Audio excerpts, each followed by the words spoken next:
My name's Johny Pitts, and although I grew up in the UK, I've always been inspired by my father's African-American heritage and the civil rights history in the American South. So I'm on a journey along the civil rights trail to experience firsthand the soul of the South.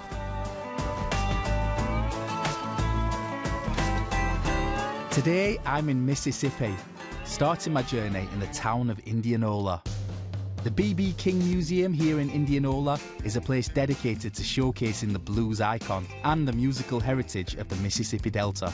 Dr. Alfonso Sanders, retired director of the B.B. King Recording Studio, walks me through this immersive space. Was there a relationship between the blues music and the civil rights movement, would you say? Oh, yeah. Blues was one of the basic backdrops to civil rights. I mean, B.B. King met with some of the great leaders. And so civil rights itself was always an underlying verse in the music itself. Inside the corridors here, you know, you have so much to see and read and talk about and listen to, and to also experience what the Delta itself represents, because this is where B.B. grew up. B.B. to us growing up, I mean, he was bigger than life. Local blues legend Mississippi Marshall has been playing for over 50 years, and having performed for the likes of B.B. King himself, Marshall had some stories to share. I had an opportunity to play on one of his homecoming shows. I told him, I said, you know, I could do every B.B. King lick you do, but I can't do it like you. And he told me, he said, Marshall, you don't do me, you do you. But as long as you're true to you, you'll get the satisfaction out of it as well, you know. It was music for the people, wasn't it? Really? Right. Amen. There you go. There ain't never been this hard. Every day's a struggle, only getting worse, hard times.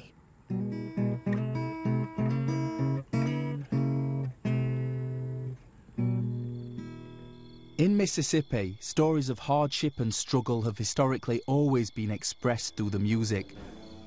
So I head to the globally renowned Ground Zero Blues Club in Clarksdale to soak up the sound that has come to define this part of the US. What's been interesting is it's become a place that people want to come and experience music in a very authentic environment. The club is just, it's real. It's got its own DNA in it. Nothing about it's fabricated. It's been 21 years and the building is over 100 years old. I mean, it's just, there's a lot of history and story there.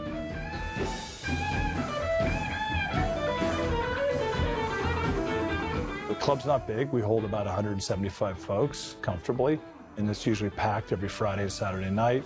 And if I were to go on stage and ask people, okay, let's get a show of hands who's from Europe, probably 30% of the crowd. We've now built enough of an infrastructure and talent here that people can come and enjoy it, but it's also a place people want to come and see and really see, okay, where did this all start? Is that all right?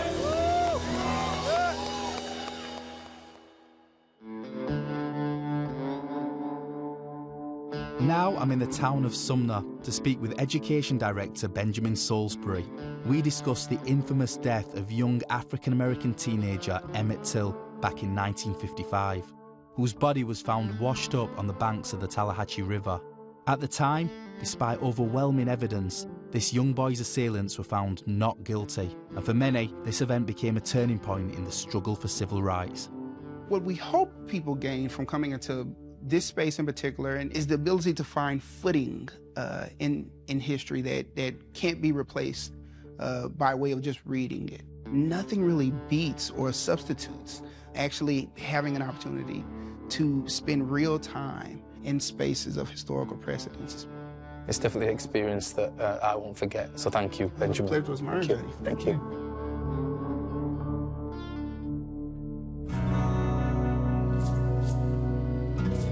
The Mississippi Delta is an atmospheric and truly unforgettable part of the US, thick with history, music and emotion. This is a journey that will stay with me long after I've left.